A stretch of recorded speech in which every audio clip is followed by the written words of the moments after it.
Hey everybody, you are here. My name is Sydney and I am the founder of Chic Stripes, a personal styling company, and the founder of the Founders Club, the only monthly business online coaching program for personal stylists. So I have been sharing weekly biz tips, and in this week's edition, I want to talk all about Instagram because I blocked 4,000 people from following me, and as a result, hey, I went from 10.2K followers, I had that really fun swipe up feature, to less than 7,000 followers in less than 48 hours. And a lot of people, when they noticed that I did that, were like, what happened? Was there a glitch? But I did it on purpose, and I want to talk to you a little bit about why and give you guys some tips and answer your questions about Instagram and any things that you might have around that. So here is the thing. We had Shannon, who is an awesome social media expert from Boutique Social DC, give us some major knowledge in the Founders Club a while ago. And I knew that I needed to take back my little corner of Instagram, right? So Instagram is, yes, it's awesome. You can definitely use it for selling, but it's also very much a community. And I kind of like to think of it how she phrases it. Instagram is your neighborhood. And my neighborhood had gotten crowded with people I didn't know, with bots, with all sorts of robo things that weren't engaging with my content. So what really happened is that I applied for the 4-card verification process. So 4-card is something that a lot of influencers use, but it's a way to measure and test your followers to see if the people that are following you are actually authentic. And I didn't get it. And what that said to me was there were a lot of people following me that were not authentic, and they were kind of bringing me down, to be honest, right? Like they weren't engaging with my stuff. Even though I had that like great number of 10.2K followers, I had the swipe up, it looked really good on paper. It wasn't good in reality, right? So I had worked really hard to get to the 10.2. I paired up with a biz bestie of mine, and we spent probably 30 minutes a day on Instagram for 3 to 6 months, where we were liking other people's posts, we were commenting on other people's posts, we were engaging with our followers, and it was really awesome. We definitely saw growth. But of course, there are some shady Instagram things out there too, right? So I did some follow unfollow, which I'm not proud to admit, but it worked. But what didn't work about that was that the people that were now in my Instagram community were not truly people who I wanted to be in my community, because they weren't following me, they weren't engaging with me, they weren't here for what I had to say, and it was just people that I wasn't resonating with. So after our little chat in the Founders Club, after I decided I need to clean things up because having those numbers looked good, but it was not helping my business. So I know people that have under 3,000 followers and they have a 6-figure business. The followers that you have on Instagram do not matter to your bottom line. It does nothing to do with that. I know people, I think there was actually some article that went viral with a girl that had over 1 million or 3 million. It was something insane followers, but she wasn't able to close through on an influencer campaign. Nobody bought. Some of those followers may be real, but really what that means is those followers, even though she has a huge number and it looks great and you're like, wow, it did nothing for her business. And so that's kind of where I was. So I decided that I needed to pull back. And what I did was really go through my Instagram account, and I just started blocking people. So here's a little bit of how and who I unfollowed and my process. And I want to tell you about the aftermath of it, and I want to tell you about the lessons that I learned. So I purchased the Cleaner app. I did the pro version of this app, which allowed me to kind of mass unfollow people. Because if you've ever gone on Instagram manually and tried to do this, it can take you a very long time. And Instagram is against bots. So any actions that are repeatable actions, they kind of will flag you and they'll say, hey, you're doing too much of this. And they'll kind of pause your account. So this app let me at least unfollow 80 or so people at a time. And so it definitely was a process to weed out around 4,000 people. And it took me a little while, but I massively was able to unfollow. And so how I did this was I went through this app and I manually selected any accounts that looked like they might be spam or robo accounts. And so the way that I did this was really looking for ones that had a blank profile picture. So I'm sure you've seen that. It's kind of called the egg profile. It's just like that image of a head. 9 times out of 10, those people are not real accounts or they're fake accounts. The second way that I kind of looked at people's accounts to like click on them in the app to say, hey, you're a robo follower, I'm going to block you, was if their profile picture was like heavily sexualized, if it featured weapons. There were several accounts following me of men holding guns. Obviously that's not who I want in my neighborhood, my Instagram community. There were a lot of, usually there's a lot of spam followers where people are kind of sitting on or posing around cars. And then there also are kind of a weird subset of people where they will have like a lot of pictures of themselves with young children. And so I think those are more of accounts where it's like, hey, I'm like, I have this young kid, so I'm not a robo account, but they are actually robo accounts, or they're spam followers, or they're just people that are not going to be engaging with your content. So that is kind of who and how I chose what I wanted to unfollow in my first iteration of unfollowing. I actually had a second iteration of unfollowing or blocking later on, and I'll talk about that in a minute. So in the end, I ended up blocking over 4,000 accounts. So know that this method is not foolproof, because I did actually inadvertently block some of my friends who were like, hey, I can't find you anymore. And I was like, oh crap, let me go look. And I had to unblock them because, you know, you just get to like block in. It can go really fast. And then I actually unblocked a potential client. So I'm going to tell you those stories and how they came to be. But I want to tell you about the aftermath of my massive Instagram blocking spree. So what actually happened, and I noticed it on the first day, is Instagram became a lot more fun. It sounds like counterintuitive, like if you have less people, it would be more fun. But what I found was I was like, I knew who was following me mostly, and I knew who I was following. And so engaging with those people, my actual neighborhood, my actual community on Instagram, made it so much more fun. Ooh. Sorry, guys. I don't know if it's going to come back. Okay, if you are listening on Instagram, it just paused me over on Instagram. So I'm actually going to end it over there, and I'm going to come back on. So give me 1 second. If you guys are over here, we're going to do this again. I'm going to pop this back up. I knew that was going to happen. So what happened was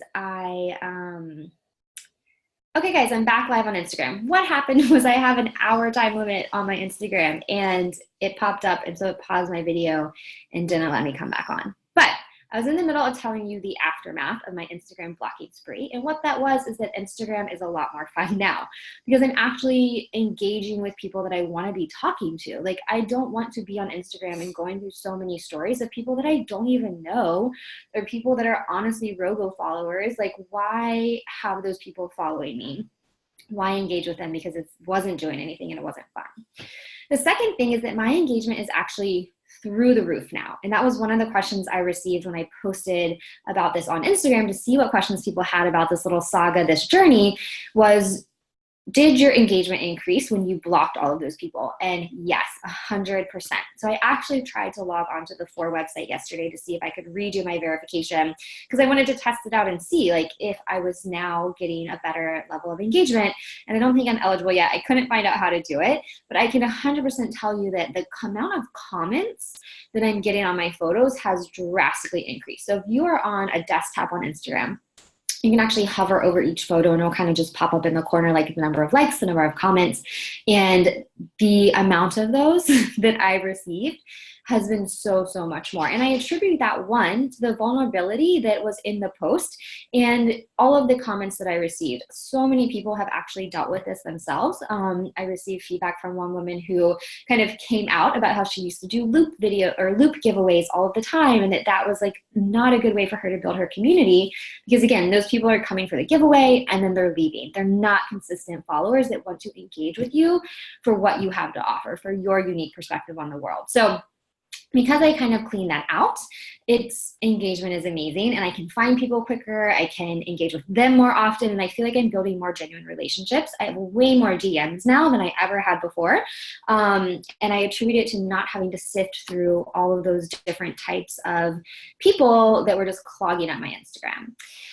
I do now spend a little bit more active time looking at people who are following me, because I have still gotten robo accounts that are following me, like I don't know, like hair weaves and like extensions are following me, they're not going to engage with my account. So I actually will block them. And if it's someone that has a fake little egg as their profile, I will block them. So I'm trying to also maintain the new people that are coming in.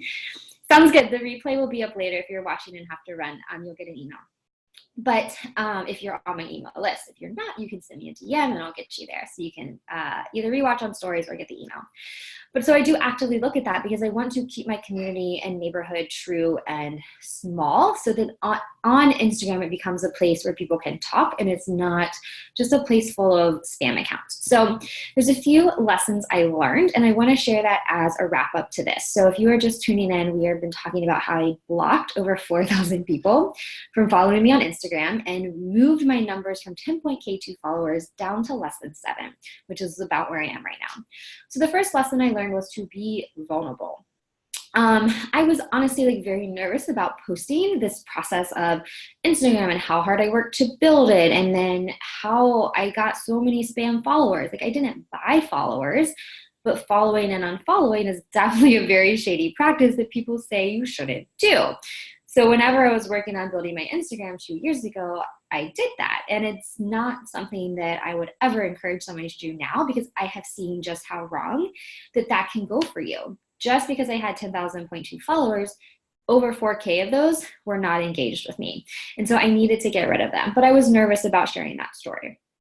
And me being vulnerable and opening the floodgates allowed people to resonate, allowed them to kind of learn from my mistakes. And again, I've seen my engagement actually increase. The second thing that I learned is actually don't explain or justify your actions based on someone else's feelings. So this comes from my second wave of unfollowing, which I told you all I would share. After my initial mass blocking of just robo accounts, spam accounts, I also went through and started to unfollow kind of just fashion bloggers that were not in my community or not my ideal client. So my ideal client are going to be clients that are going to come to me as a stylist, and they're also going to be other personal stylists who are interested in learning how to develop their business. So that's my ideal client. A fashion blogger who's not using that as a styling business is not my ideal client, and I didn't want to spend my time engaging with that. So I received a DM from one fashion blogger that said, thanks for following me along, like as long as you did, best wishes or something like that. My immediate reaction, my gut reaction was like, oh my gosh, this person thinks I'm so horrible now because I unfollowed them, and I wanted to like explain and justify and say it's not you, it's me. But I had to pull back on that a little bit and just say, I literally just said, thanks, like you're welcome, and left it at that. Because also on Instagram, the only way you know if someone unfollows you is if you are using an app. And 9 times out of 10, not 9 times out of 10, but typically if you're using some sort of app, like you may be using it for statistics, but I also find that people are using apps to increase follower accounts. And so they're kind of using it in that weird spammy robo way. And so for this person to know that I unfollowed them, they had to be using an app. So chances are her response to me was something that was a robo response. So I just left it at that. I said, thanks, and I moved on. And you just need to be comfortable. Like I had to get comfortable with not justifying that and just owning my actions and owning what I wanted to do with my business and my account and not apologize to somebody else where apology wasn't necessary. Number 3 lesson is to act with integrity and intention and apologize when it is necessary. So in the midst of this mass blocking, I accidentally blocked someone who had signed up for the master class I was teaching for personal stylists. They sent me an email, kind of like took me aback, essentially was just saying, I took your class and then you blocked me and I'm not really sure what happened. And my immediate reactions are very much to respond out of emotion. So I had to pull back and really think about this and say, and craft my response carefully. And my response essentially was, you know, I'm so sorry. And I don't think I led with I'm sorry, but I said my intention when I did my mass unblocking was to kind of rid my Instagram of spam and followers. And I have inadvertently blocked some friends. Please send me your Instagram account handle so that I can verify that you are indeed like a real person and a real account. And then if that's the case, I will unblock. And again, you know, it's never my intention to block someone who's interested in learning from me, because that is what I want to do on Instagram, is help other stylists, help my clients learn about their style. But I also wanted to make sure that this was a real person because I had advertised that masterclass on Instagram. And so I do think I got some spam followers to the class. And so I wasn't quite sure where this was coming from. But it turns out a couple days later, this person emailed me back and they're like, oh my gosh, I didn't even think about that. Here's my Instagram handle. And then that person joined my program for personal stylists, and she's amazing and I love her. And it's really fun to interact with her and then to kind of have this backstory of how like we almost got off on the wrong foot. But because I was able to act with integrity and intention and apologize where I needed to apologize, it worked out very well. So I say all of this to tell you guys that the old Sydney would have wanted to keep those numbers for sure. I wouldn't have wanted to kind of start over with my numbers, or would have been embarrassed to kind of come out and tell you guys about this process. But the new me, the developing me, knows that in order to create what I want, which is an amazing community of people who feel connected and belonging and can share things, is that I have to do radical things that I never would have done before. And at the end of the day, it feels great. I don't have the 10.2K numbers. I can't swipe up anymore. But honestly, I've been talking to so many people in my DMs. I've been getting emails and I've been doing so much more interactional things than I did ever before when I had those quote unquote numbers. So it's actually kind of nice. Jen, yes, it's true. And you kind of don't know until you do something like that. But it has been really awesome. And I would highly recommend that if you guys have not cleaned out your social media, I would go do so. And if that means, whoever that means you need to unfollow, then unfollow or mute them or whatever, but really work to keep your Instagram and your community intentional and keep it like a neighborhood.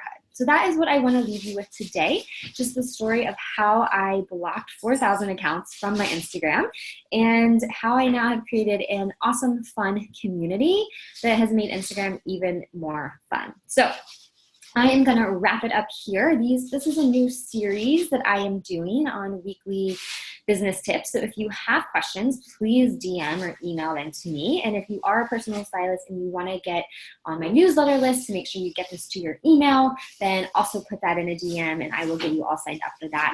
If you are interested in the Founders Club, which is my monthly business coaching program specifically for personal stylists, we open up again in September. So I'm very excited to have those doors open up. I've already got a wait list going, and it is the best place for accountability, for support, to learn the foundations of what you need to do to create a successful, sustainable personal styling business. So get in my DMs because we're all about these combos now.